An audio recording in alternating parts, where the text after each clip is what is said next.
ሰላም ጤና ይስጥልን የተከበራችሁ ተመልካቾቻችን ከሀገሬ ቴሌቪዥን ሳምንታዊው የስፖርት ፕሮግራማችን ተጀምሯል። የተለያዩ ርዕሰ ጉዳዮችን የምንዳስስበት ሰዓት ላይ ተገኝተናል። ገደባባይና ቃለ ስላሴ ካሳይ የሚቀጥሉትን ደቂቃዎች አብረናችሁ ቆይታ ልናደርግ እዚህ ስቱዲዮ ተገኝተናል። ቃል እንዴት ነህ ብያለሁ። በ11ኛ ሳምንት የእንግሊዝ ፕሪሚየር ሊግ እንግዲህ የተለያዩ ጉዳዮችን እናነሳለን። አርብ ዕለት በተለይ ተጠባቂ የሆኑ ጨዋታዎችን ዳሰን ነበረ። ዛሬ ደግሞ አርብ ዕለት እንዳወራናቸው ምን አይነት ክስተቶች ነበሩ የሚለውን ያው የተለያዩ ውጤቶች ተመዝግበዋል። በማንቸስተር ዩናይትድ እና በቶተንሃም የጀመረው በሲቲ እና በሊቨርፑል የተቋጨበት ሳምንት ሆኖ አልፏል። በዚያ ያሉ ጎሎች የተቆጠሩበት፣ ቀይ ካርዶች የተመዘገቡበት፣ እንደዚሁም ደግሞ የውጤት ደረጃ የከፍም ዝቅም የተባለበት ሳምንት ነበር። በልዩነት ዛሬ ቼልሲን እናነሳለን። የኢንዞ ማሬስካው ቼልሲ በከዋክብቶች የተሞላ ቡድን ነው። ከውጭም ከውስጥም ጫናዎች እየበረቱበት ነበር። እኛ አሰልጣኝ እንዴት ነው ኮንትሮል አድርጎ መያዝ የሚችሉት የሚለውን ጉዳይ የቼልሲ ርዕሰ ጉዳያችን ነው ዛሬ። ከዛ በፊት ግን በሳምንቱ መጨረሻ የተደረጉ ሲጠበቁ የነበሩ ጨዋታዎችን እንደባለፈው ዳሰስ ማድረግ እንችላለን። ቶተንሃም ሆትስፐር በሜዳው ማንቸስተር ዩናይትድን አስተናግዶ እንግዲህ በመጨረሻ ደቂቃ በተቆጠረች ጎል 2-2 አቻ ተለያይተዋል። የአርሰናልንም እንደዚሁ እናነሳለን። እንደዚሁም ሲቲ ከሊቨርፑል የነበረውም ጨዋታ በተወሰነ መልኩ እንዳሰሳለን። በአሪፍ ድራማዊ ክስተቶች ታጅበው የተደረጉ ጨዋታዎች ናቸው ማለት ይቻላል። በ11ኛ ሳምንት የተደረጉት የእንግሊዝ ፕሪሚየር ሊግ ጨዋታዎች እኛም መልከታችን ላይ እንደገለጽ ነው በተለይ ትልልቅ ውጤቶች ሊመዘገቡበት ይችላሉ፣ የደረጃ ለውጥ ሊያስከትሉ የሚችሉ ጨዋታዎች ሊያስመለክተን ይችላል የሚል ጉዳይ አንስተን ነበር ባሳለፍነው አርብ በነበረው ፕሮግራማችን ላይ። ቶተንሃም ሆትስፐርስ ከማንቸስተር ዩናይትድ ያደረጉት ጨዋታ በጣም አዝናኝ የነበረ ጨዋታ ነበር። በድራማዊ ክስተቶች ታጅቦ የተደረገ ጨዋታ ነበር ማለት ይቻላል። ማንቸስተር ዩናይትድ ከመምራት ተነስቶ በኋላ ላይ ደግሞ ወደ መመራት የሄደበት አጋጣሚ እንዲሁም ደግሞ በቶተንሃም ሆትስፐርስ አሸናፊነት ተጠናቀቀ ሲባል በጭማሪ ደቂቃ ላይ በተቆጠረ ግብ ሪቻርልሰን እንግዲህ ጨዋታው አሸንፏል እስኪባል ድረስ እንግዲህ እስከ መጨረሻው ደቂቃ ላይ የታገሱት ማንቸስተር ዩናይትዶች ደግሞ በማቲያስ ዴሊት የቆመ ኳስ አስቆጥረው 2-2 ተለያይተዋል። በርካታ ነጥቦች እዛ ጨዋታ ላይ ተነስተዋል። በተለይ ማንቸስተር ዩናይትድ ለ10 ያህል ደቂቃዎች በጎዶሎ ተጫዋች ነው የጨረሰው። ምክንያቱም ቤንጃሚን ሴስኮ የመጨረሻው ቀያሪ ስለነበር በማንቸስተር ዩናይትድ በኩል ተጫዋቹ መተካት አልቻሉም ቀይ ሰይጣኖቹ። ነገር ግን የአሰልጣኝ ሩበን አሞሪምም በበርካቶች ዘንድ ትችት የተሰነዘረባቸው ሁነት ነበር። ምክንያቱም ትልቅ ጨዋታ እያደረጉ ነው፣ በዛ ላይ ደግሞ እየመሩት የነበረው ጨዋታ ላይ በርካታ ለውጦችን አስቀድሞ መቀየራቸው ያን ያህል እውነት አስፈላጊ ነበሩ የሚል እስከ መጨረሻው ደቂቃ ደግሞ የሚፈጠረው ነገር ስለማይታወቅ አትሊስት ጭማሪ ደቂቃ ላይ ተጫዋቾችን መቀየር ይችሉ ነበር የሚል በርካታ ጥያቄዎች ተነስተውባቸዋል። አስቀድመው ነበር 5 ተጫዋቾች ያህል የቀየሩት፣ ያ ደግሞ ቡድኑን ዋጋ አስከፍሎታል የሚሉ ሀሳቦች በበርካቶች ዘንድ ተነስተዋል። ቶተንሃም ሆትስፐርስ በሜዳውና በደጋፊው ፊት ላለመሸነፍ በርካታ ጥረቶችን አድርጓል። በተለይ ከሁለተኛው አጋማሽ በኋላ የተሻለ ቶተንሃም ሆትስፐርስ ተመልክተናል። ነገር ግን በመጨረሻው ደቂቃ ውጤቱን ሳያስጠብቁ እንዲሁ ነጥብ ተጋርተው የተወጡበት አጋጣሚ በዩናይትድ እና በቶተንሃም ሆትስፐርስ በኩል የነበረው አጋጣሚ ልዩ ነበር። ያው በቀደምታም ስንገልጸው ነበረ ማንቸስተር ዩናይትድ የለውጥ ጎዳና ላይ ነው፣ ያልሸነፍ ባይነቱን እየቀጠለ ይገኛል። እውነት ለመናገር ማንቸስተር ዩናይትድ ያለፉትን 2 ጨዋታዎች አቻ ቢለያይም ከዛ በፊት የነበሩትን 3 ጨዋታዎች እንግዲህ ጎል ማስቆጠርና 3 ነጥብ መያዝ የቻለበትን ሳምንት ነበር ያሳለፈው። የቶተንሃሙን ጨዋታ ስንመለከት እኔ ማንቸስተር ዩናይትድን አለማድነቅ አይቻልም። አልሞት ባይ ተጋዳይነት የምትለው ነው። ምክንያቱም ከደቂቃዎች በፊት ከቀይ ካርዱ በፊት 2-1 የሚመራበት አጋጣሚ ነበር። ከዛ በኋላ ጎሎች ተቆጥሮበት 2-1 እየመራ ነበረ። መጨረሻ ደቂቃ ላይ እንደውም ያው እግር ኳስ ያ ነው 90 ደቂቃ ተጨምሮ የተቆጠሩ 2 ጎሎች ነበረ ስንመለከት የነበረው። ስለዚህ ማንቸስተር ዩናይትድ ከሜዳ ውጪ መሄዱ ከዛ በኋላ ደግሞ የተጫዋቾቹ የስነ ልቦና ከፍ ማለት ነው። አለመሸነፍ በፊት እኮ ማንቸስተር ዩናይትድ ተሸነፈ የምንልበት ጊዜ ነበረ። አሁን ግን ማንቸስተር ዩናይትድ ሳይሸነፍ ሳምንታቶች ተቆጠሩት የምንልበት ጊዜ ደርሷል።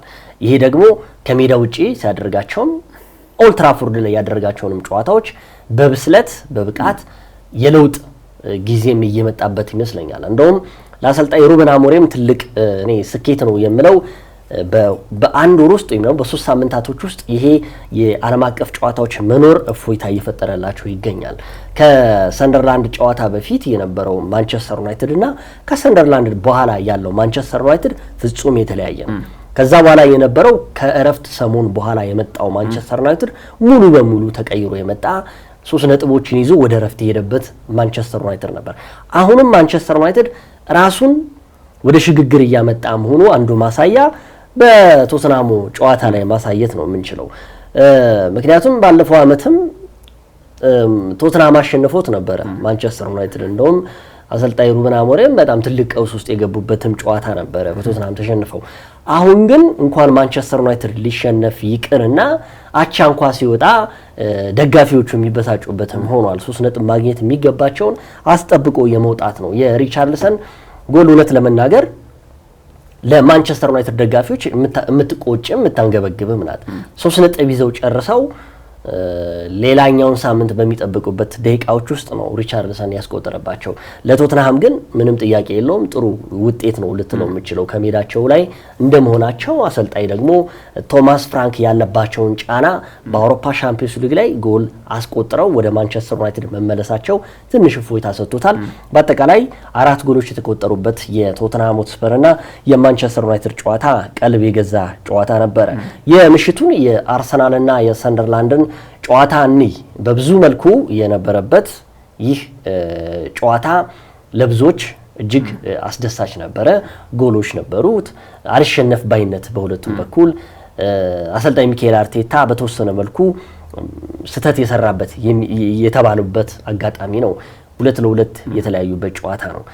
በነገራችን ላይ አርብ ዕለት የምታስታውስ ከሆነ የተናገርኩት ነገር ነበረ። አርሰናል ጎል ከተቆጠረበት ጫና ሊበዛባቸው ይችላል ተጫዋቾቹ ላይ ጎል ስለተቆጠረባቸው የነ ገብርኤል ማጋሌስ ላይ እሱ ሲያሳየው የነበረው በጣም መበሳጨት ምናምን ስነ ልቦና እንዳይኖር የሚል ፍርሃት ነበረኝ። አርብ ዕለት 50 ወራ ነበረ። አሁንም ያ ነበር የተፈጠረው። አርሰናል በነገራችን ላይ ተጫዋቾቹ እንደኔ እናንተ ሰው ናቸው፣ ምንም ጥያቄ የለውም። አሁን አርሰናል እሳቤ ሁሉ አልፏል። አርሰናል የማይሸነፍ፣ አርሰናል ጎል የማይቆጠርበት፣ አርሰናል ጎል ምንድነው ተደጋጋሚ ሙከራዎች የማይደረግበት አድርገው ተስሏል። አርሰናል አሁን ትልቁ ስህተት ምንድነው ያሳዩን ነው። ከሳምንት ሳምንት የሚያሳዩን ክስተት ለመድፈኞቹ ደጋፊዎችም ለስፖርት ቤተሰቡም አጓጊ ይሆናል። ትልቅ ውጤት ነው። በነገራችን ላይ ጎሉን ያስቆጠረው የቀድሞ የአርሰናል ኳስ አቀባይ የነበረ ልጅ ነው። እንግዲህ ብዙ ታሪኮች አሉት። ይህ ተጫዋች እንግዲህ በቀደምት 2014 የውድድር ዘመን ላይ አርሰናል 11 አይ ቲንክ ይመስለኛል የነበረ ተጫዋች ነው። በኳስ አቀባይነት የአካዳሚ ምሩቅ ነው። ጎሏን አስቆጥሯል። ግን ያ ሳይሆን ለአርሰናል አቻ መውጣት እንደ ሮበት አይደለም እኮ ሰው ናቸው ይሆናል። አርሰናል የሚቀጥለው ቀጣይ ጨዋታ አለው ከባየር ሙኒክ ጋር ከባድ ጨዋታ አለው። ተደጋጋሚ ደግሞ ከፍተኛ የሚናቸው ጨዋታዎች አሉ። ነጥብ ሊጥል ይችላል፣ ምንም ጥያቄ የለውም። ግን ተጋለዋል፣ ምንም ጥያቄ የለውም። ከሜዳቸው ውጪ ነው፣ ስታዲየም ኦፍ ላይት ነው የተደረገው ጨዋታ። ከዛ አርብ ዕለታም እንግዲህ ስናወራ የነበረ የነ ዣካ መሪነትም ለአርሰናል ውጤት ማጣት አንዱ ነው ብዬ ገምታለሁ። በአጠቃላይ ምርጥ የነበረ ጨዋታ ነው የሰንደርላንድ እና የአርሰናል ጨዋታ። አሪፍ በሳምንቱ ከተደረጉት ጨዋታዎች አሪፍ ከነበሩት ጨዋታዎች መካከል አንደኛው የተመለከትን ይመስለኛል። ስታዲየም ኦፍ ላይት የተደረገው ጨዋታ በጣም የተለየ ድባብ ነበረው ማለት ይቻላል። ስታዲየም ኦፍ ላይት በተለይ በዘንድሮ የውድድር ዓመት በፕሪሚየር ሊጉ ክስተት ከሆኑ ክለቦች መካከል አንደኛው ሰንደርላንድ እንደሆነ ይታወቃል። ሌላው አስገራሚው ነገር ደግሞ በሜዳው አንድም ጨዋታ ለመሸነፉ ለአርሰናል ምን አይነት መልክ ያሳየዋል ወይ ደግሞ ከአርሰናል ጋር በሚኖረው ጨዋታ ደግሞ ምን አይነት ጥንካሬ ያሳያሉ የሚለውን ጉዳይ በጣም ተጠባቂ ነበር። ለአርሰናል በጣም ወሳኝ ጨዋታ ነበር። ባለፈውም ስናነሳው ነበር። ምክንያቱም ታላላቆቹ ክለቦች በተለይ ማንቸስተር ሲቲና ሊቨርፑል እርስ በርስ ይገናኛሉ። ስለዚህ እርስ በርስ ታላላቅ ክለቦች በሚገናኙበት ወቅት ደግሞ አንተ የራስን መርሃ ግብር ማሸነፍ ከሁለቱም ክለቦች አንደኛው ነጥብ ስለሚጥል አድቫንቴጅ ለመጠቀም ይረዳል ብለን እያነሳ ነው ነበር። ባለፈውም በጣም ወሳኝ ጨዋታ ነበር፣ ግን በጣም ሊፈተን እንደሚችልም ገምተን ነበር። ምክንያቱም በዘንድሮ የውድድር ዓመት ታላላቅ ክለቦችን ፈትኗል ሰንደርላንድ። በዩናይትድ ቢሸነፍም ኦልትራፎርድ ላይ በጣም ጥሩ ሰንደርላንድ ተመልክተናል። ስታንፎርድ ብሪጅ ላይ መጥቶ ቼልሲን ያሸነፈበት አጋጣሚ ሰንደርላንድ በልዩነት ማንሳት እንደዚሁ ይቻላል። በጨዋታው እንቅስቃሴ በተለይ የመጀመሪያው አጋማሽ ላይ አርሰናል ሙሉ በሙሉ አልነበሩ ማለት ይቻላል። ወይ ደግሞ በምናውቀው አርሰናል ልክ በጣም ጠንካራውን አርሰናል ተመልክተናል ብዬ አላስብም። ግን ከረፍት መልስ የነበረው አርሰናል ግን ፍጹም በስነ ልቦና ረገድ በጣም ተሽሎ የመጣ ትክክለኛ ጨዋታውን ማሸነፍ የፈለገ ቡድን እንደነበር ተመልክተናል። ያንንም ውጤቱን ገልብጠው ከጨዋታ ብልጫ ጋርም 2-1 መምራት ሁሉ ችለው እንደነበር ይታወቃል። ግን በመጨረሻዎቹ ደቂቃዎች ላይ እንደዚሁ ግብ አስተናግደው እንግዲህ 2-2 ጨዋታው ተጠናቋል። በነገራችን ላይ ቅድም እንዳልከው በመጨረሻም እነሱም ሰው ናቸውና በጨዋታ መሀል ትልቁ ነገር ጨዋታ ላይ ማሸነፍ፣ መሸነፍ፣ አቻ መውጣት ያለ ነው። ግን በአርሰናል ዙሪያ በተለይ በአርሰናል ደጋፊዎችም ዙሪያ ላይ እንደምትመለከተው ግን አርሰናል ነጥብ የተጋራ ሳይሆን የተሸነፈ ሁሉ መስሎ ነው የተሰማቸው። ምክንያቱም አርሰናል ባለፉት ጊዜያት እንደዚህ አይነት ውጤቶችን ሲያስመዘግብ ስላልነበር አርሰናል ለመጨረሻ ጊዜ 2 ጎሎች የተቆጠሩበት ከ6 ወራት በፊት ነበር። ምን ያህል ጠንካራ የተከላካይ ክፍል እንደገነቡ አሰልጣኝ ሚኬል አርቴታ አንደኛው ማሳያ አርሰናል ላይ ግብ ማስቆጠር ቀላል እንዳልሆነ ራሱ ማሳያ ሆኗል። ቅድም ያነሳው ዳን ባላርድ በጣም አስደናቂ ጨዋታ አድርጓል ማለት እንችላለን። በፕሪሚየር ሊግ ውስጥ ከምትመለከታቸው አስደናቂ ተከላካዮች በአንድ ጨዋታ ላይ በሚያሳዩት ደረጃ ልክ በዛ ጨዋታ ላይ በጣም ጎልቶ ወጥቷል ብዬ አስባለሁ። የመጀመሪያው ግብ አስቆጥሯል፣ ሁለተኛው ግብ እንዲቆጠር ምክንያት ሆኗል። ሌላው ደግሞ አርሰናሎች ግብ አስቆጥረናል ብለው ለመጨፈር የተዘጋጁበትን አጋጣሚ የሚኬል ሜሪኖን ደግሞ ብሎክ አድርጎ እንዲወጣ አድርጓልና በጣም አስደናቂ እንቅስቃሴ ያደረገበት ነበር። እንደውም ተጫዋቹ አሁንም አርሰናል በልቤ ይገኛል፣ ብዙ ነገሮችን የተማርኩበት የቀድሞ ክለቤ ነው ሲል አስተያየቱን ሰጥቷል። ግራኒት ዣካም በርካታ ሀሳቦች በግራኒት ዣካ ዙሪያም ተሰጥተው ነበር። ምክንያቱም በቀድሞ ክለቡ ላይ ልክ እንደዚህ አክት ማድረግ ነበረበት ብለው የሚያስቡ ብዙዎች አሉ። ግን ብዙ የሚያስማማ አይደለም። ምክንያቱም ፕሮፌሽናሎች ናቸው። ለሚጫወቱበት ክለብ ደም መስጠትን ይፈልጋሉ፣ ማሸነፍን ይፈልጋሉ። ይህ ደግሞ አንደኛው መለያው ነው ግራኒት ዣካ። ከዚህ በፊትም በነበሩት የቀድሞ ክለቦች ላይ የተመለከትንበት አጋጣሚ ነበር። ምናልባት ሚኬል አርቴታ ቅድም እንደ ስህተት ያነሳኸው ይጌ እኔም የምደግፈው ነው። ምክንያቱም ተከላካዮቹ በጣም ፕረስ የሚያደርጋቸው የፊት መስመር ተጫዋች አልነበረም። የቪክቶር ዮኬሬሽ ቡድን ውስጥ አለመኖሩ ምን ያህል አርሰናል እንደጎዳው ተመልክተናልና በዛ ላይ ደግሞ ሚኬል ሜሪኖ ተዳክሞ ባለበት ወቅት አትሊስት ኤዜ በጣም ተከላካዮችን ይዟቸው ነበር። ኤዜ ከወጣ በኋላ ግን ሚኬል ሜሪኖ ድካምም ስሜት ስለነበረበት ተከላካዮቹ በሙሉ ሊያጠቁ ወደ አርሰናል የግብ ክልል የሄዱበት አጋጣሚ ነበርና ምናልባት ሚኬል አርቴታ ተከላካዮቹን ሊያስቀርለት የሚችል የፊት መስመር ተጫዋች እዛ ቦታ ላይ ማስቆም ነበረበት ብዬ አስባለሁ። አዎ ምንም ጥያቄ የለውም። እንግዲህ አሰልጣኝ ሚኬል አርቴታ ትልቅ እንደ ስህተት ከተባለ የኢዜ ጉዳይ ሊሆን ይችላል። ኢዜ በዛ ሰዓት መቀየር ነበረበት ወይ? ምክንያቱም ከፊት መስመር ተጫዋቾች መካከል አንዱ የሰንደርላንድን ተከላካዮች ሊይዝ ይችላል የተባለው እሱ ነበረ። ያንዳ እንኳን ሳይሆን ቀርቶ በቅጡ እንኳን ሊከላከሉ አለመቻላቸው በጣም የሚያስቆጭ ነው። ምክንያቱም ብዙ የአርሰናል ደጋፊዎች በዘንድሮ የውድድር ዓመት ላይ በተጠናቀቀ ደቂቃ ሁሉ ጎል አስቆጥሮ አርሰናል 3 ነጥብ ይዞ ሲወጣ የሚደሰቱ ነበረ እንኳን ጎል ሊቆጠርበት እና ከዛ በተረፈ የቪክቶር ዩኬሬሽ ተጽዕኖ ፈጣሪነት እውነት ለመናገር ከሰንደርላንዱ ላይ ማየት ትችላላችሁ። ምንም ጥያቄ የለውም። ምን ያህል ዩኬሬሽ ቡድኑን ባላንስ እንዳደረገው የሰንደርላንዱ ጨዋታ ቁልጭ አድርጎ ያሳየ ነው። የሰንደርላንድ 4ቱም ተከላካዮች ወደ አርሰናል ሜዳ ክልል ላይ ዩኬሬሽ ቢኖር አይገቡም ነበር። ያ አድቫንቴጁ ይሄ ነው። ጎል ማስቆጠር ብቻ የውጤት መፍትሄ ነው ማለት የማንችልበት አንዱ ምክንያት ይሄ ነው።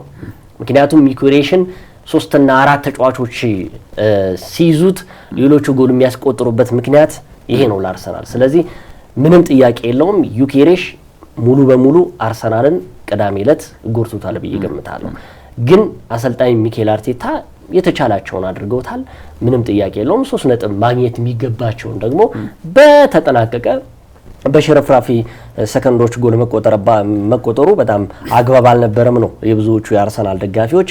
እንግዲህ ቀጣይ ኤምሬትስ ላይ የሚደረገው የአርሰናልና የቶተንሃም ጨዋታ የሚጠበቅ ነው ለንደን ደርቢ ላይ። ለአሰልጣኝ ሚኬል አርቴታም እፎይታ የፈጠረው ይሄ ሳምንት መኖሩ ነው። የፕሪሲዝን ምንድነው የዓለም አቀፍ ጨዋታዎች መኖራቸው ነው። ሌላኛው የትናንትና ምሽት የመጨረሻው የ11ኛ ሳምንት መርሃ ግብር የነበረው በኢትሃድ የነበረው ጨዋታ የማንቸስተር ሲቲ እና የሊቨርፑል ጨዋታ ነው። ይህንንም እንዳስሳለን። የተከበራችሁ ተመልካቾቻችን የስፖርት ሾው አጋራችን ቡና ኢንተርናሽናል ባንክ ነው። ቡና ኢንተርናሽናል ባንክ ከልብ እናመሰግናለን።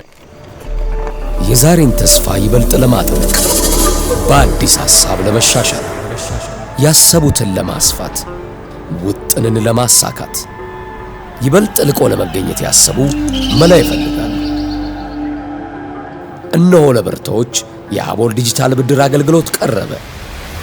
አቦል ዲጂታል ብድር ንጋት፣ ራዕይ፣ መነሻና ማሳ ሲል በሰየማቸው ልዩ ልዩ የብድር አገልግሎቶቹ እስከ 100,000 ብር ብድር አዘጋጅቷል። ማለዳ በኢመደበኛ ንግድ ላይ የተሰማሩ ሴቶች፣ ራዕይ በመደበኛ ንግድ ላይ የተሰማሩ ሴቶች፣ መነሻ በኢመደበኛ ንግድ ላይ የተሰማሩ ለጉሊትና መሰል ነጋዴዎች፣ ንጋት መደበኛ ንግድ ላይ የተሰማሩ የጥቃቅንና አነስተኛ ነጋዴዎች፣ ማሳ በግብርናና መሰል ስራዎች ላይ የተሰማሩ የቀረበ አገልግሎቶቹን ያለምንም ማስያዣ በእጅ ስልኮ መጠቀም ያገኙ። አቦል ዲጂታል ብድር፣ አቦል ላይ ይድረሱ። ቡና ባንክ፣ የባለ ራዕዮች ባንክ። የኢትሃዱን ጉዳይ እናንሳ። እንግዲህ ኢታር ላይ የነበረው የ1000ኛ የጨዋታቸውን ያደረጉት አሰልጣኝ ፔፕ ጋርዲዮላ 757ኛ ጨዋታቸውን ማሸነፍ ችለዋል። ይህም ደግሞ ትልቁን ሊቨርፑልን 3-0 በሆነ ውጤት ኢታር ላይ ማሸነፋቸው ብዙ እንድምታዎችን ይዟል። እኔ በቀደምነት ስናገር የነበረው አለ አርሰናል በዚህ አመት ውስጥ የዋንጫ ግስጋሴው 90% ነው የሚል ሐሳብ ነበረኝ። አሁን ግን ትንሽ አፋልሶብኛል። ያሰልጣኝ ፔፕ ጋርዲዮላ ማንቸስተር ሲቲ በጣም ከባድ ተፎካካሪ እንደሆነ እያንዳንዷን ጨዋታ በብስለት የሚያሸንፍ ቡድን መሆኑን ትናንትና አንፊልድ ላይ አሳይቶናል። ኢታር ላይ አሳይቶናል። ይህም የሆነበት ምክንያት ሊቨርፑል ትልቅ ቡድን ነው፣ ምንም ጥያቄ የለውም። 3 ጎሎች ልዩነት ማሸነፉ ራሱ ምን ያህል የዋንጫ ግስጋሴ ነው። 4 ነጥብ ነው ከአርሰናል ጋር ልዩነታቸው። ስለዚህ መጣው እያለ የሚገኝ ነው። አሁንም በቀደምነት ስናነሳው የነበረው አርብ ዕለት በሃላንድ ብቻ ያልተመሰረተ ቡድን እንደሆነ ትናንት ቁልጭ አድርጎ የታየበት ነው። የነ ጀርሚ ዴኮ ጎል ማስቆጠር፣ የነ ቼርኪ ምናልባት በትናንትናው ጨዋታ ላይ እንደው የተጠበቀውን ያህል እንቅስቃሴ ቢያደርግም ቼርኪ ጥሩ ነበረ። ማርሙሽም ተቀይሮ ወደ ምርጥ አቋሙ ይመለሳል ብዬ ገምታለሁ። ከዛ በተረፈ ፎደንም ያው በተጠበቀው ልክ አልነበረም። ባለፉት ሳምንታቶች ጥሩ ነበሩ።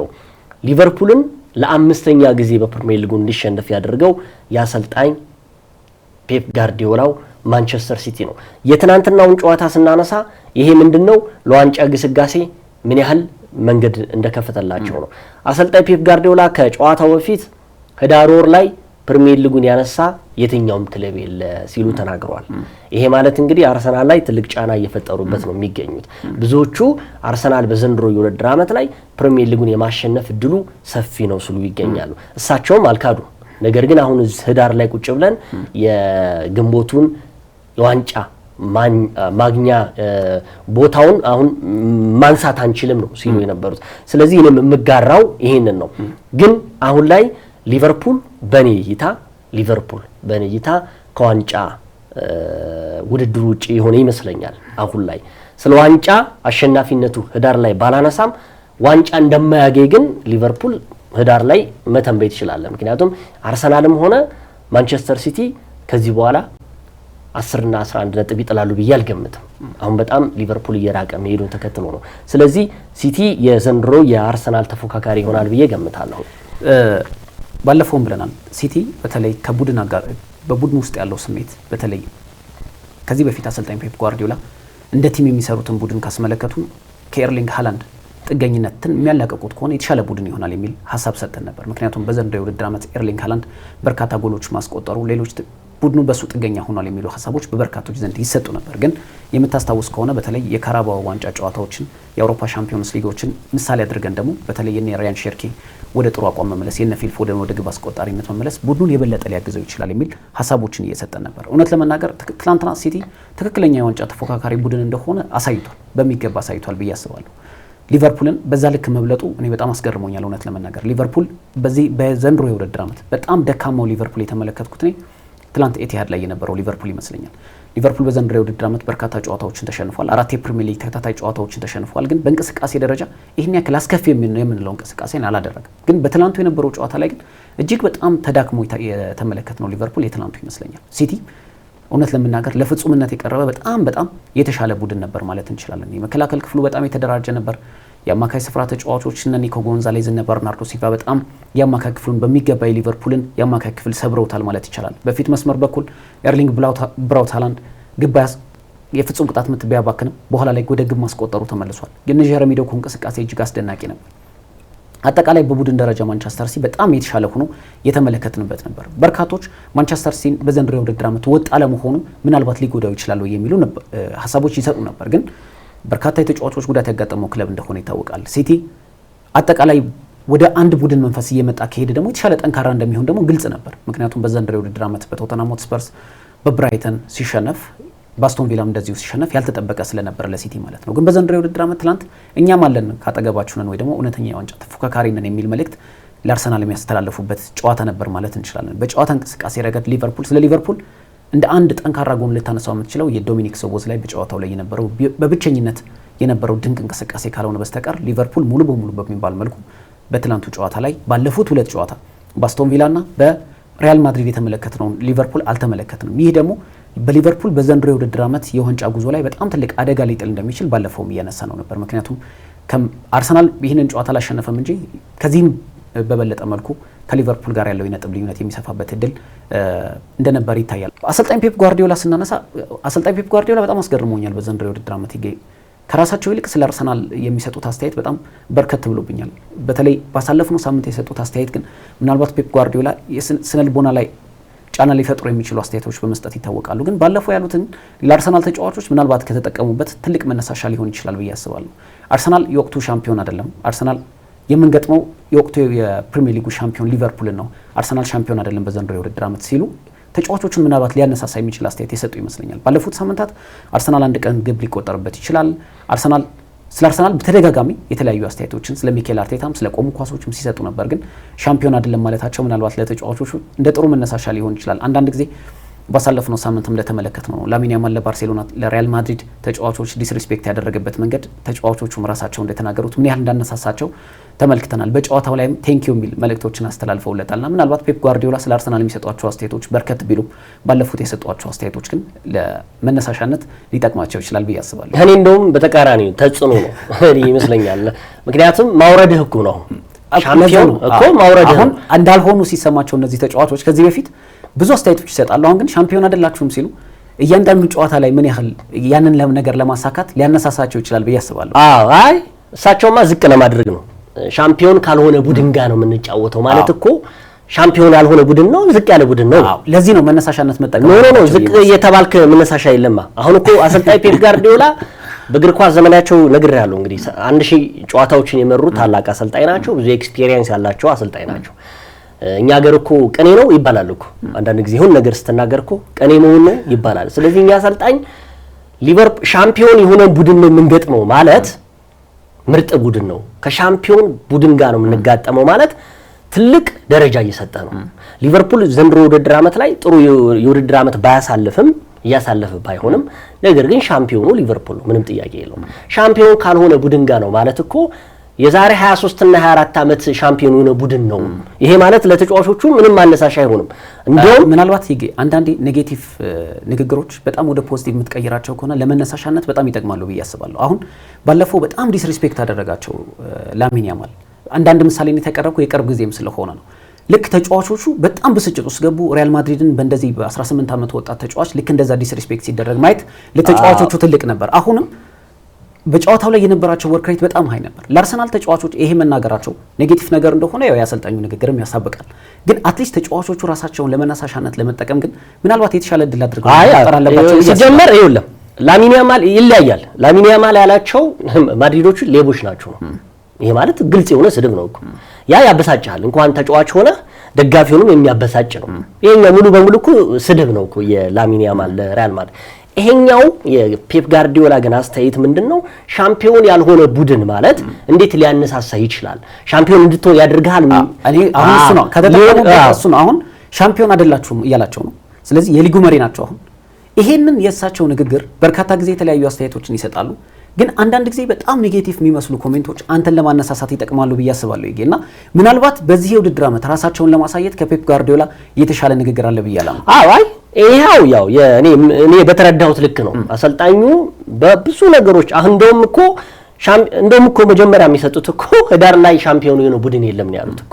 ይሄ ማለት አርሰናል ሻምፒዮን አይሆንም ወይ ደግሞ እኛ አሰልጣኝ እኮ ሻምፒዮን ከሆነ ቡድን ጋር አይደለም ነው የምንጫወተው ማለት አርሰናል ሻምፒዮን አልሆነም ወይም ደግሞ አርሰናል ለሻምፒዮንነት የቀረበ ነው ቢልህ ተጫዋቾቹ ሙሉ በሙሉ አሁን እንዳልከው የመነሳሳት ሐሳብ ይኖራቸዋል። የትኛውም የአርሰናል ደጋፊ አሁን የሚተቸው ሄዶ የዋንጫ ግስጋሴው ላይ የሆነ ሰዓት ላይ ያቆማል። እንደውም አንዳንድ ጊዜ እየተባለ እኮ ይቺ የኖቬምበር ወር ላይ አርሰናል ትልቁ የሚቸገርበት ወር ነው ይባላል። ብዙ ጊዜ የሰንደርላንድ አቻ መውጣት እንደውም ትላለህ እኮ አንዳንድ ጊዜ እንደዚህ አይነት ነገሮች መቼም ያው የዓለም ዋንጫ የማጣሪያ ጨዋታዎች መኖሩ እፎይታ ፈጥሮላቸዋል። በአጠቃላይ ማንቸስተር ሲቲ አሁንም ለሻምፒዮንነት የቀረበ ቡድን እየሆነ መጥቷል በየሳምንቱ የሚያደርጋቸው። እኔ በነገራችን ላይ እንደው አሁንም ጫና አለመኖሩ ለሲቲ ጥሩነቱ ባለፉት በርካታ ሳምንታቶች ከሁለት ሳምንት በፊት በአስቶን ቪላ 1-0 ተሸነፈ እንጂ ከዛ በፊት ያሉ ጨዋታዎች እኮ የትየሌላ ናቸው። በጣም ብዙ ናቸው። አልተሸነፈም እኮ ሲቲ ግን አልተወራለትም። ይሄ ማለት ከጫና ነፃ እያደረገ ነው። ሲቲ 4-3 ቢሸነፍ ማነው ቢያሸንፍ 3 ነጥብ ነው የሚፈልገው፣ ጫና ውስጥ የለው። አርሰናል 2-1 ቢያሸንፍ አንድ ገብቶበታል የሚባልና ጫና ውስጥ የሚገባ ቡድን ሆኗል።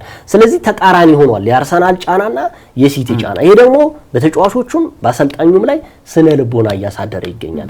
ማንቸስተር ሲቲ አሁን ራሱን ደብቆ በሊግ ውስጥ እየተሳተፈ ይገኛል። 4 ነጥብ ለሲቲ ማለት ደግሞ ከባድ ነው ዘንድሮ ያለው። ከኋላ ከታች ያሉትን ቡድኖች ተዋቸው። የትኞቹን ቡድን አሸነፉ?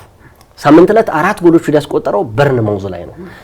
አሁን ደግሞ ትናንትና ሻምፒዮኑ ሊቨርፑል ላይ 3 ጎሎችን 7 ጎሎችን ማስቆጠር ችሏል። እንግዲህ ስለዚህ የፔፕ ጋርዲዮላ ቡድን በዘንድሮ የውድድር ዓመት ላይ እጅግ የሚያስቸግር ለአርሰናል ከኋላ እየተቀናቀነ የሚገኝ ቡድን ይመስለኛል። ወደ ዋና ጉዳያችን እንለፍ። የሰሜኖቹ ጉዳያችን ያለነው ወደ ቼልሲና ወደ ተጫዋቾቹ ወደ አሰልጣኞቹ ጉዳይ እንሂድ። ርዕሰ ጉዳያችን ስለሆነ ነው። ምናልባት ዘንድሮ ሳይታሰብ ቼልሲም ነፃ ጊዜን እያሳለፈ መሆኑ እንደ ቼልሲ እንደ ሲቲ ሁሉ እኔ ቼልሲም በዘንድሮ የውድድር ዓመት ላይ ነፃ የሆነ ቡድን ይመስለኛል። ነፃ ማለት ጫና የሌለበት ቡድን ይመስለኛል። ከዋክብቶቹ ወጣት መሆናቸው አሰልጣኙም በነገራችን ላይ ያን ያህል ደግሞ ትልቅ የሚባሉ አሰልጣኝ ወይም ደግሞ በአሰልጣኝነት ዘመናቸው በፕሪሚየር ሊግ ላይ ብዙ ዓመት ያላሳለፉ ናቸው። ቢሆንም ግን ውጤታማ ያደረጉት ቀስ እያለ የሚታይ ነው። ቼልሲ የዛሬ 3 እና 4 ሳምንታት ላይ 3ኛ ደረጃ ላይ አልነበረም። አሁን ግን በሰበሰባቸው ተከታታይ ድሎች 3ኛ ላይ ተቀምጧል 20 ነጥቦችን ሰብስበው። እንግዲህ የቼልሲ ድክመት ምንድነው? የቼልሲ ደግሞ ጥንካሬው ምንድነው? ይሄን ጉዳዮች እናነሳለን። እንግዲህ ሰማያዊዎቹ በዘንድሮ የውድድር ዓመት ላይ በአጠቃላይ 20 ነጥብ ሰብስበው 3ኛ ላይ ሲቀመጡ ከሜዳቸው ውጪ 1 ነው የተሸነፉት። አሁን ትልቁ የቼልሲ ጫና ድክመት ምለው ደግሞ ሜዳው ላይ ጎል እየተቆጠረበትና እየተሸነፈ ነው። በውድድር ዓመቱ ላይ 3 ጨዋታዎች ተሸንፈዋል። ከ3ቱ የተሸነፉት 2ቱ ስታንፎርድ ብሪጅ ላይ ነው። ይሄ ተቃራኒ ሆኗል። አንድ ቡድን ከሜዳው ውጪ ነው የሚቸገረው፣ ሜዳው ላይ ደግሞ ሲሸነፍ ሌላ ክስተት ወይም ደግሞ ችግር አለ ማለት ነው። ስለዚህ ከዛ ውጪ ግን ካደረጓቸው 11 ጨዋታዎች ውስጥ ማሸነፍ የቻሉት ወደ 6 ያህል ጨዋታዎችን አሸንፈው 20 ነጥቦችን ሰብስበዋል። በአጠቃላይ ጫናዎች የበረቱት ባለፈው እንግዲህ ዋይኒ ማርክ ሩኒ ስለ ኢንዞ ማሬስካ በአውሮፓ ሻምፒዮንስ ሊግ ላይ ብዙ ተጫዋቾችን መቀያየራቸው እንዴት ነው ሊያሳምጽም ፈልጎ ነበር። በሰዓታት ልዩነት ደግሞ አሰልጣኝ ኢንዞ ማሬስካ የመለሱበት አጋጣሚ አለ። ቼልሲ በዘንድሮ የውድድር ዓመት ላይ እንደው ዋንጫ ያነሳል ብለ ባታስበውም ግን የዋንጫ ተፎካካሪና በሻምፒዮንስ ሊግ ላይ የመሳተፍ እድሉ ሰፊ ነው ብዬ ገምታለሁ። ስለ ቼልሲ በዚህ ሰዓት ማውራት በጣም አስፈላጊ ይመስለኛል። ምክንያቱም በተለይ በተደጋጋሚ አሰልጣኝ ኤንዞ ማሬስካ ላይ ጥያቄዎች እየተነሱ ይገኛሉ። አሰልጣኙ ቡድኑ በዘንድሮ የውድድር ዓመት ወጥ የሆነ ብቃቱን ላለማሳየቱ አሰልጣኙን በጉልህ ሲተቹ እንመለከታለን። እውነት ለመናገር አሰልጣኝ ኤንዞ ማሬስካ ከዚህ በፊት በነበረው ፕሮግራማችን ላይ በተደጋጋሚ አንስተናል። አሰልጣኝ ኤንዞ ማሬስካ በጣም ከባድ የሆነው ኃላፊነት ነው የተረከቡት፣ የቼልሲን ኃላፊነት። ምክንያቱም 19 ዓመታት ያህል በአንድ ባለቤትነት ስር ይተዳደር የነበረው ቼልሲ በሮማን አብራሞቪች ከፖለቲካዊ ጉዳዮች ጋር በተገናኘ ክለቡን ከለቀቁ በኋላ በአሜሪካውያኖቹ ባለሀብቶች ስር ከወደቀ ወዲህ በቶድ ቦህሊና ክሊርሌይ ካፒታል ስር ከወደቀ ወዲህ የምታስታውሰው ከሆነ እንደውም አንድ ጊዜ አስታውሳለሁ ወፈፌ ብለህ ስጠራቸው ባለሀብቱን። ምክንያቱም በተደጋጋሚ የሚፈልጉትን ነገር ማድረግ የሚፈልጉ ባለሀብት ናቸው። ገንዘቤን ይጭነቀው በማለት የሚፈልጉትን ነገር ብቻ ማድረግ የሚወዱ ባለሀብት ናቸው። በ2022 ስታንፎርድ ብሪጅ ከደረሱ በኋላ 5 ያህል አሰልጣኞችን ቀይረዋል በቋሚነት። እንደነ ቶማስ ቱሄልን ቀይረዋል፣ ግራሃም ፖተርን ቀይረዋል፣ ማውሪዚዮ ፖቼቲኖን ቀይረዋል። 2 ጊዜ ኬርቴከር ሆኖ ፍራንክ ላምፓርድ የመጣበት አጋጣሚ በልዩነት እናነሳለን። ኤንዞ ማሬስካ ስታንፎርድ ብሪጅ ላይ ሲደርሱ በበርካታ መልኩ ከባዱን ኃላፊነት የተረከቡበት ጊዜ ነበር። የትኛው ተጫዋች ትሬኒንግ እንዳሰራ የማይታወቅበት፣ የትኛው ተጫዋች የቡድኑ አባል መሆኑን አለመሆኑን የማይለይበት ቼልሲ ስብስብ ውስጥ 47 ያህል ተጫዋቾች የነበሩበት ቡድን ነው የተረከቡት። የትኛው አሰልጣኝ ምናልባት በጉልህ ደረጃ ማንሳት የምፈልገው ግላዊ ምልከታችንም ቢሆን ሌሎች አሰልጣኞች አሰልጣኝ ኤንዞ ማሬስካ በቼልሲ ቤት የሰሩት በአንድ ዓመት ውስጥ የሰሩት ስራ ለመስራት በጣም ሊቸገሩ ሁሉ ወይም ሊፈተኑ ይችላሉ ብዬ አስባለሁ። ያንንም ማውሪዚዮ ፖቼቲኖ እንዳላደረጉት ተመልክተናል። ኤንዞ ማሬስካ በመጡበት ዓመት ቼልሲ እንግዲህ በ2022-23 12ኛ ደረጃን ይዞ ነው ያጠናቀቀው። በታሪኩ መጥፎ የተባለውን ጊዜ በ2023-24 6ኛ ደረጃን ይዞ ነበር ያጠናቀቀው። በ2024-25 የውድድር ዘመን ግን ወደ አውሮፓ ሻምፒዮንስ ሊግ በአንድ ዓመት መልሰው ተሳታፊ የነበሩበት የክለቦች ዓለም ዋንጫን አሸንፈው የዩሮፓ ኮንፈረንስ ሊግን አንድም ጨዋታ አሸንፎ ነው ክለቡን በተሻለ መንገድ አደራጅተው የመጡት ማለት እንችላለን። በዘንድሮው የውድድር ዓመት በርካታ አሰልጣኙ ላይ በርካታ ነጥቦች ማንሳት ይቻላል። ቅድም እንዳልከው ይጌ በትልቅ ደረጃ የምናነሳላቸው ልምድ ያላቸው አሰልጣኝ አይደሉም። ከዚህ በፊት በፔፕ ጓርዲዮላ ስር ሰርተዋል። በጣሊያን ፓርማን አሰልጥነዋል፣ ግን እምብዛም የቆየ ጊዜ አልነበረም፣ ቶሎ ነበር የተሰናበቱት። በማንቸስተር ሲቲ ግን ከ23 ዓመት በታች በማሰልጠን ፕሪሚየር ሊግን ማሸነፍ ችሏል። ተመልሰው በአሰልጣኝ ፔፕ ጓርዲዮላ ስርም በበለጠ ሰርተው ወደ ሌስተር ሲቲ ከሄዱ በኋላ ደግሞ ሌስተርን ወደ ፕሪሚየር ሊግ መልሰው ሻምፒዮን አድርገው መልሰውታል። እኛ አሰልጣኝ በቼልሲ ቤት ያላቸው ቆይታ ስትመለከት ካላቸው ልምድ አንጻር ግን የቼልሲን ወጣት ከዋክብቶችን ይዘው ያውም ያለ ፍቃድ የፈረሙ ናቸው አብዛኞቹ ተጫዋቾች። በቶድ ቦህሊ ገንዘብ ወጪ ተደርጎባቸው የፈረሙ እንጂ ጥናት ተደርጎባቸው የመጡ ዝውውሮች አልነበሩም። ባሳለፍነው ክረምት ብቻ ነው ብዬ ነው ማስበው አሰልጣኝ ኤንዞ ማሬስካ የሚፈልጉትን ተጫዋች ለማስፈረም የሄዱበት ርቀትና የቼልሲ ጉዞ በአሰልጣኝ ኤንዞ ማሬስካ ፈታኝ እንደነበር ቢገመትም ግን ኤንዞ ማሬስካ ቡድኑን ስቴብል አድርገው አረጋግተው የሄዱበት መንገድ በጣም የተሻለና ጥሩ ነው ማለት እንችላለን። አንዳንድ የቼልሲ ደጋፊዎች አሰልጣኝ ኤንዞ ማሬስካ ላይ በጣም ጣታቸውን ይቀስራሉ። በተለይ ሶሻል ሚዲያዎችም ስትመለከት በበርካቶችም ዘንድ በተለይ የቀድሞ ተጫዋቻቸው የሆነውና በኮሞ ጥሩ ጊዜያትን እያሳለፈ የሚገኘው ሴስክ ፋብሪጋስን ያነሳሉ። በኮቨንትሪ ሲቲ ጥሩ ጊዜያትን እያሳለፈ የሚገኘው የቀድሞ ተጫዋቻቸው ፍራንክ ላምፓርድን ያነሳሉ። ግን ለኔ ምናልባት በኋላ ወደ ነጥቦቹ እንመለሳለን። ይገኝ ግን ለኔ አሁንም ትክክለኛው ሰው ኤንዞ ማሬስካ ይመስሉኛል።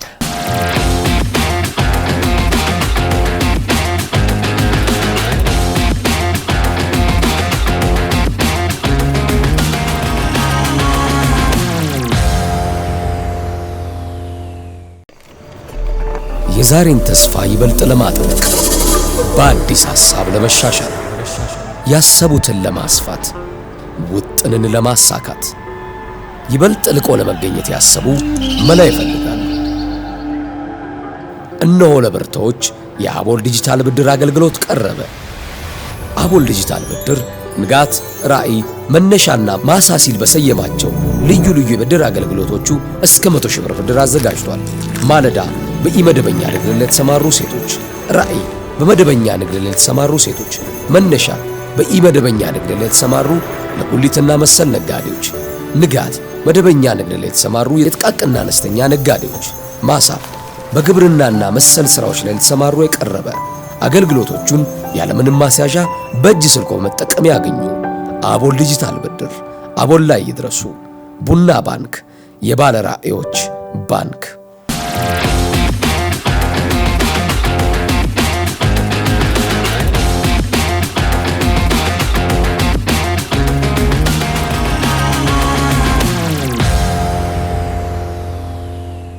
በነገራችን ላይ የሌላውን ክለብ ደጋፊ እየተናገርኩ አይደለም። የአርሰናልን፣ የማንቸስተር ዩናይትድም ሲቲ ያልኩ አይደለም። የቼልሲ ደጋፊ ሰላማዊ ነው።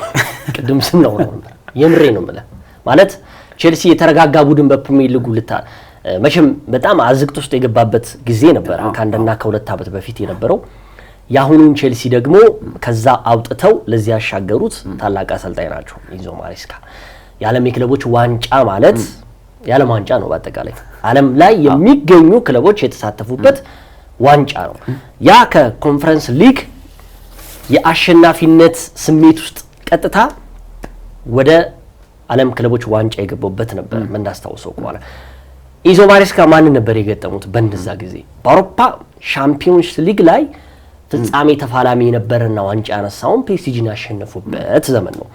ስለዚህ እኛ አሰልጣኝ ስብስባቸው ምንም ጥያቄ የለውም ምርጥ ብቃት ያላቸው ተጫዋቾች ከዋክብቶች ያሉበት ነው። ዋይኒ ማርክሩኒ ባለፈው ያነሳው ለምን ሁለታቻ ተለያዩ ነው አይደለ? የቀየሩት በነገራችን ላይ 10 ተጫዋቾች የቀየሩ የመጀመሪያ አሰልጣኝም ሊያስብላቸው ይችላል። እንደው ይህ አሰልጣኝ ብዙ ተጫዋቾች መኖራቸውን ማሳያ ነው። ግን እሳቸው እንደሚሉት ግን ይሄ ሮቴት የማደርግበት አንዱ ምክንያት አሁን ገባቸው መሰለኝ። አሰልጣኝ የርገን ክሎፕ ፕሪሚየር ሊጉ ከመጀመሩ በፊት አንድ ያነሱት ሐሳብ ነበር። ፕሪሚየር ሊግ ላይ ሌላውም ሊግ ላይ ያሉ ተጫዋቾች ዘንድሮ የኤሲኤል ጉዳት የተለያዩ ጉዳት ቶሎ ይኖራሉ የሚል ሐሳብ ይሰጡ ነበር። አሰልጣኝ ኤንዞ ማሬስካም አሁን ለሩኒ አንዱ የመለሱለት የዓለም የክለቦች ዋንጫ እስከ ፍጻሜ መሄዳችን የኮንፈረንስ ሊግ እስከ ፍጻሜ መሄዳችን ተጫዋቾች ጉዳት እንዲያስተናግዱ አድርጓቸዋል። ጫና በዝቷል። እንደነዚህ አይነት ቲሞችን ስንገጥም ደግሞ ሮቴት ማድረግ አለብን ነው። ስለዚህ የኔ የጨዋታ ፍልስፍናዬን ሚነካ ካለ ሚተች ካለ ይተች፣ ግን እከሌ አውጣ እከሌ ያስገባ የሚለኝ እንኳን ሩኒ ቶድቢሉ እንኳን አይሉኝም። እዛ ደረጃ ደርሰዋል እኛ አሰልጣኝ። ስለዚህ እውነት ለመናገር አሁን ቼልሲ 3ኛ ደረጃ ላይ ተቀምጦ የውጤት ማጣት ቀውስ ውስጥ ነው ማለት ይሄ አግባብ አይደለም እውነት ለመናገር። ስለዚህ አሰልጣኝ ኢንዞ ማሬስካ እያሻገሩት ነው። የትኞቹ ተጫዋቾች ናቸው? በነገራችን ላይ ቼልሲ የሰበሰባቸው ተጫዋቾች እኮ አሁን ላይ ከዛሬ ጀምሮ እያንዳንዱ ብሔራዊ ቡድን እንትን ማሳወቅ አለበት፣ ስብስቡን ማሳወቅ አለበት። 14 ተጫዋቾችን ያስመረጠ የመጀመሪያው ክለብ ሆኗል። በዓለም ዋንጫ ማጣሪያ ላይ ለሀገር ብሔራዊ ቡድን 14 ተጫዋቾችን ቼልሲ ያስጠርቷል። ሌላው ግን ያስጠራ አይመስለኝም በዚህ ደረጃ። ስለዚህ ብዙ ነው። ይሄ ማለት የስብስባቸው ጥራት ነው። ከግብ ጠባቂው ሳንቼዝ እስከ ዴላፕ ድረስ ያሉት ተጫዋቾች አሁን ምርጥ የሚባሉ ናቸው። ስለዚህ በተለይ ደግሞ ቼልሲ በጣም እኔ ከምንም በላይ የሚያስደስተኝ የመሃል ሜዳ ተጫዋቾቹ እግር ኳስን ጠንቅቀው የሚያውቁ እግር ኳስን የመሃል ሜዳውን ባላንስ አድርገው ሚዛናዊ አድርገው የሚያደርጉ ሁለት ተጫዋቾች አሉ። አንደኛው ካይሴዶ ነው፣ ሁለተኛው ደግሞ ፈርናንዴዝ ነው። ሶስተኛው በጣም የሚቆጨኝ እግር ኳስን ቶሎ በጉዳት ምክንያት ሊያቆም የሚችለው ሮሜዮ ላቪያ ነው።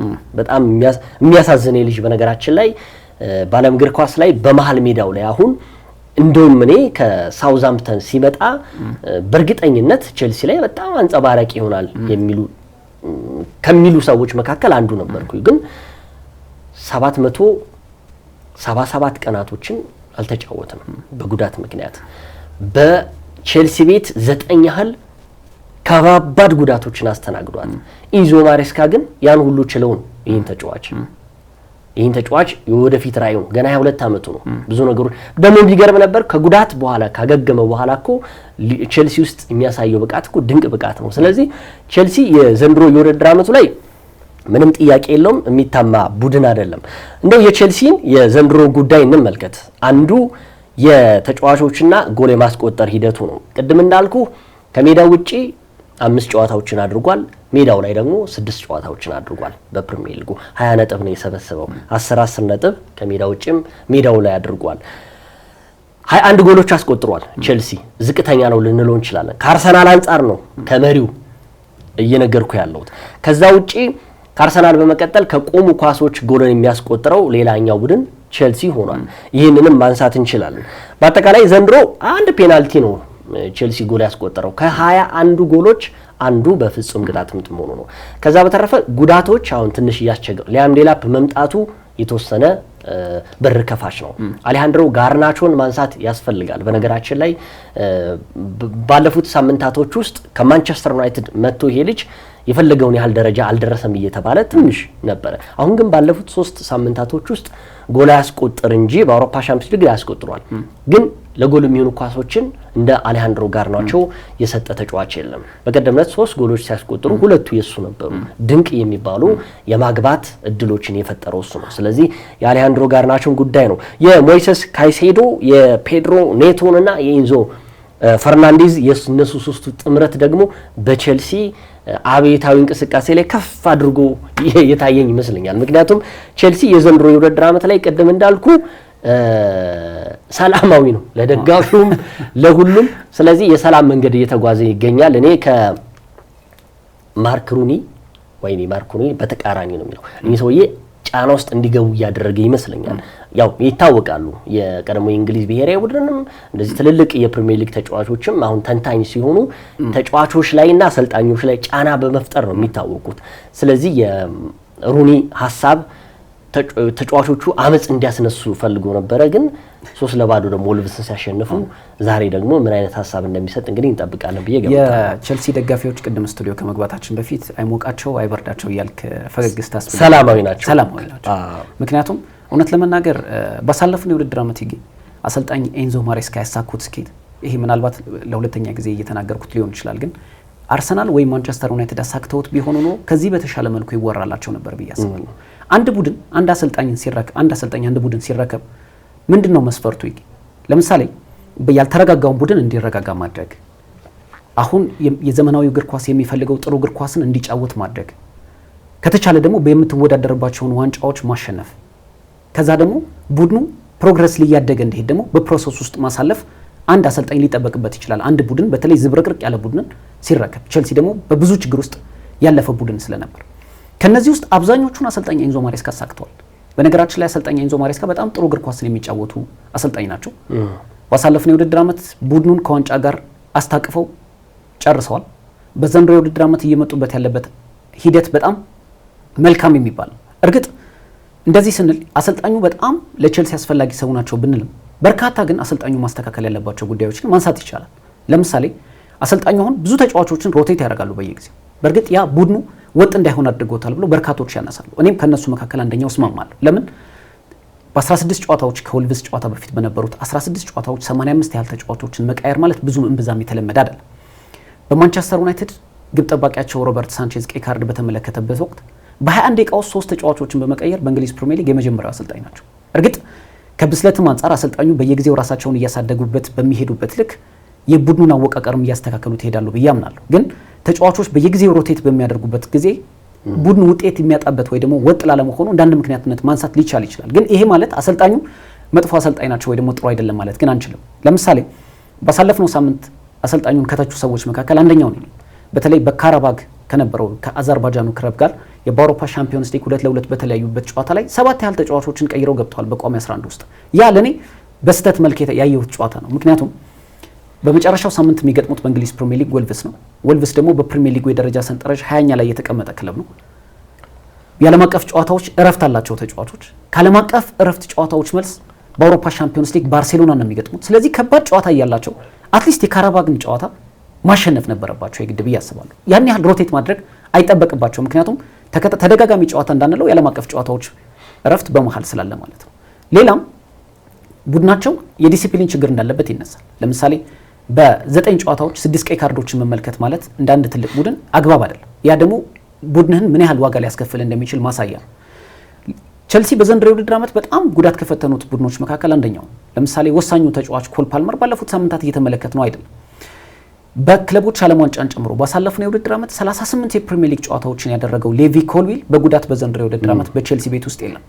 ቸልሲ ቤት ውስጥ ተጫዋቾች ሮቴት ማድረግ ይሄ ምናልባት ለሩኔስ የሰጡት መልስ አሳማኝ ሊሆን ይችላል። ምክንያቱም እስከ ክለቦች ዓለም ዋንጫ ቅድም እንዳልከው ይጌ በኤሮፓ ኮንፈረንስ ሊግም እስከ ፍጻሜ ድረስ መጓዛቸው ምን ያህል ተጫዋቾች የድካም ስሜት እንዳለባቸው ወይ ደግሞ በቀላሉ ጉዳት እንዳያስተናግዱ በስጋት መልክ አይተውት ሊሆን ይችላል። ግን ተጫዋቾች በዛ ልክ ሮቴት ማድረግ ደግሞ አንዳንዴ ውጤት ሊያሰጣ የሚችልበትን አጋጣሚ መመልከት ያስችላል። ቸልሲ በዘንድሮው የውድድር ዓመት ትልቁ ክፍተቱ ምን ነበር ብትለኝ ከዚህ በፊት ማንስተነው ነበር። ቸልሲ አስደናቂ የሆነ የወጣቶች ስብስብ አለው፣ ግን በቸልሲ ልክ የተቀረጹ ባለልምድ በተለይ ደግሞ ተከላካይ ተጫዋቾች የሉትም። በቸልሲ ቤት ውስጥ የተለመደ ነበር ከጆን ቴሪ እስከ ጋሪ ካይል ድረስ ያየንበት ቸልሲ ከነ ቲያጎ ሲልቫ እስከ ነ ሴዛር አዘፕሊኩዌታ የመሳሰሉ ድንቅ የመሪነት ስሜት ያላቸው ባለልምድ ተከላካዮች ያየንበት ቸልሲ ላይ አሁን የኋላ መስመር ተከላካዩ የኋላ ደጀኑ እንብዛም በትልቅ ደረጃ የምጠራው አስተማማኝ አይደለም። እርግጥ በቀኝ በኩል እነ ሪስ ጄምስ ሲኒየር ተጫዋች የሆነው የቡድኑ አምበል ሪስ ጄምስ አለ። ማሎ ጉስቶም እንብዛም አስከፊ የሚጥለው ተጫዋች አይደለም። በግራም ብንሄድ እነ ማርኮ ኩሬላና ጆሬል ሃቶ ያን ያህል አስከፊ ተጫዋቾች አይደሉም። ግን ሰንተር ባኮቻቸው በፕሪሚየር ሊግ ውስጥ ከምንመለከታቸው አይነት ደረጃ በሚገኙ ልክ የሚገኙ ተከላካዮች አይደሉም።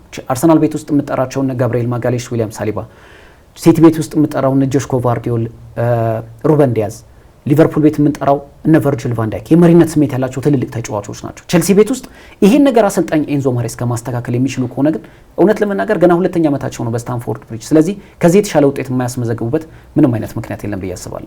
ያው የ3-0 ውጤት በወልቭስ ልንለካው አንችልም ቸልሲን። ምክንያቱም በፕሪሚየር ሊግ ውስጥ እንግዲህ አንድም ሳያሸንፍ የቀረው ወልቭስ ነው። አሁን አዲስ አሰልጣኝ የመተካት እድሉ ይኖረዋል ብዬ ገምታለሁ። ግን ወልቭስን የገጠመው ቸልሲ ለኔ የውድድር ዓመቱ ምርጥ አቋም ካሳዩት ጨዋታዎች መካከል አንዱ ነው። ሩኒ እንግዲህ በዛ ጨዋታ ላይ ያን ያህል ተጫዋቾች መቀየር አያስፈልግም ያለበት አንዱ ምክንያት እሳቸው ናቸው ለተጫዋቾቹ ቅርብ ጥሩ ስሜት ላይ ሰማቸው የሚችልበት አጋጣሚ። ሁለተኛ ስታንፎርድ ብሪጅ ላይ አይደለም የተደረገው፣ ከሜዳቸው ውጪ ተጉዞ ነው ያን ጨዋታ ወደ አዘርባይጃን።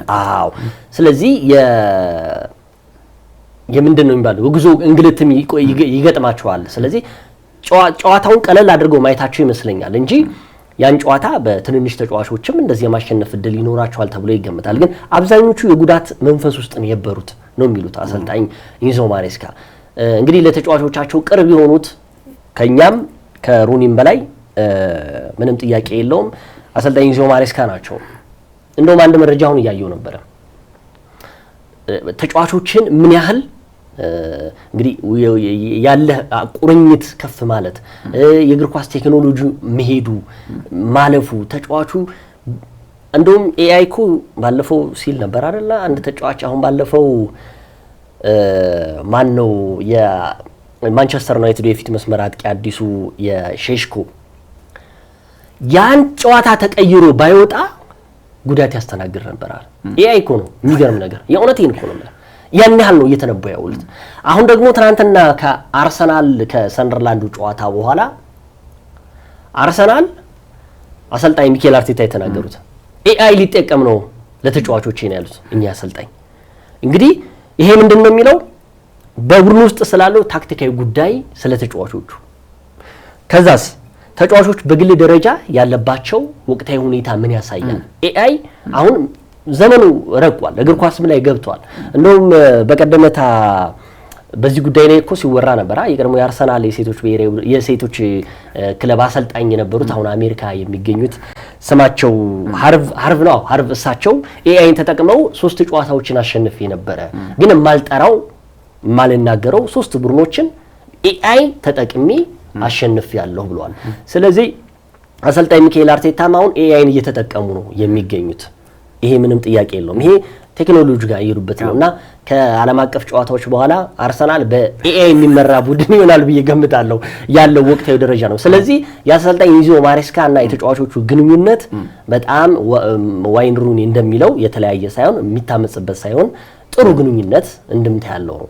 ስለዚህ እንደውም እኔ ከአርሰናል በነገራችን ላይ የቼልሲ የጉስቶ ፎፎና ቻላባ ከዛ ኩኩሬላ ምርጥ የሆነ የኋላ ደጀን ነው። ከፊት ደግሞ የካይሴዶና የፈርናንዴስ ጥምረት አለ። ሶስቱን ደግሞ ስትመለከታቸው ደግሞ የኔቶ ፔድሮና የጋርናቾም እንደዚሁም ደግሞ ዴላፕም ወደፊት መምጣቱ በአጠቃላይ ጥሩ ነው። ግን ቅድም እንዳልከው ቼልሲ እንደ ዲስአድቫንቴጅ የምቆጥረው ደግሞ መሪ የሆነ ቡድን ተጫዋች አለመኖሩ ዲሲፕሊን በተከታታይ እንዲኖርበት አድርጎታል።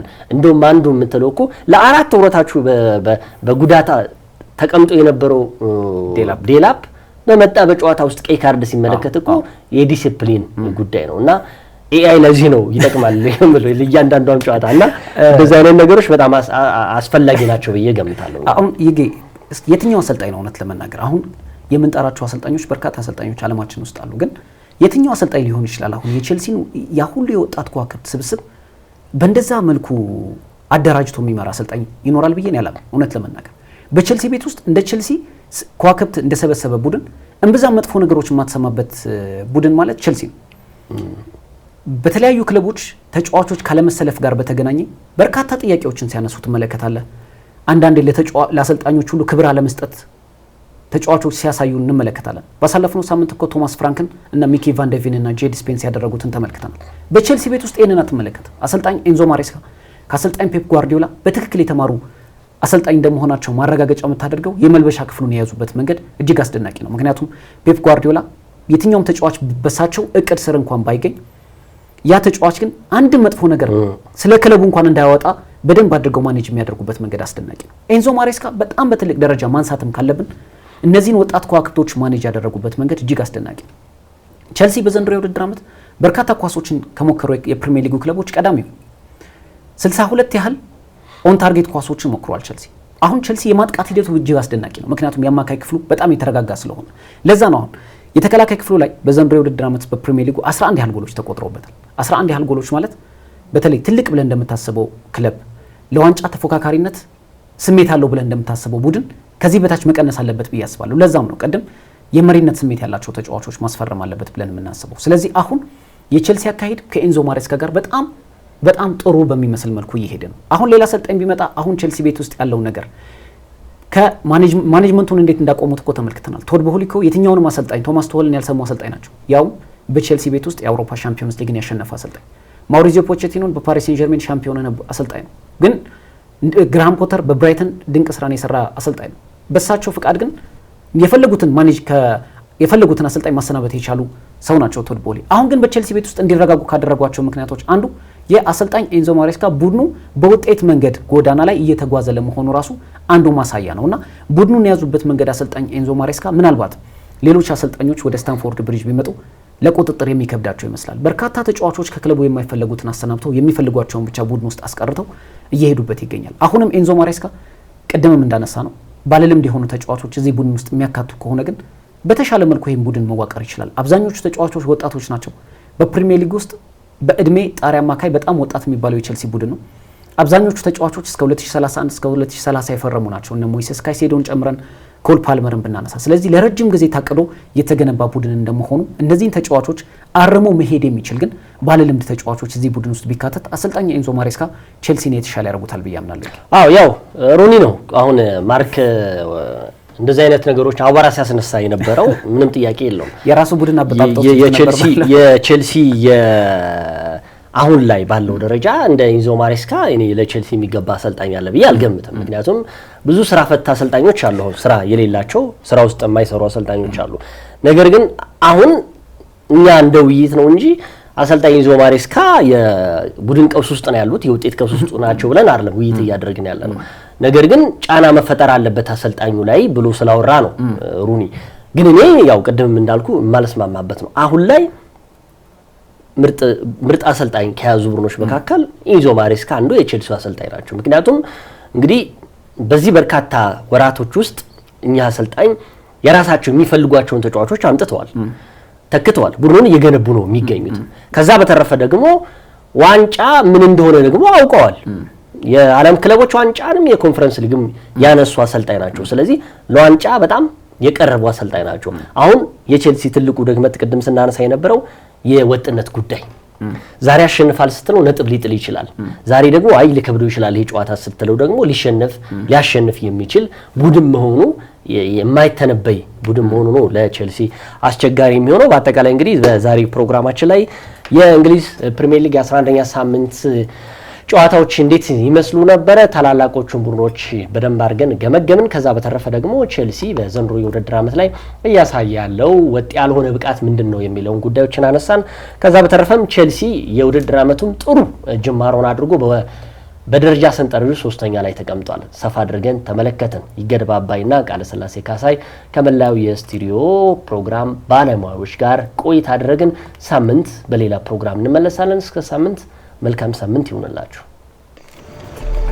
የዛሬን ተስፋ ይበልጥ ለማጥበቅ በአዲስ ሐሳብ ለመሻሻል ያሰቡትን ለማስፋት ውጥንን ለማሳካት ይበልጥ ልቆ ለመገኘት ያሰቡ መላ ይፈልጋሉ።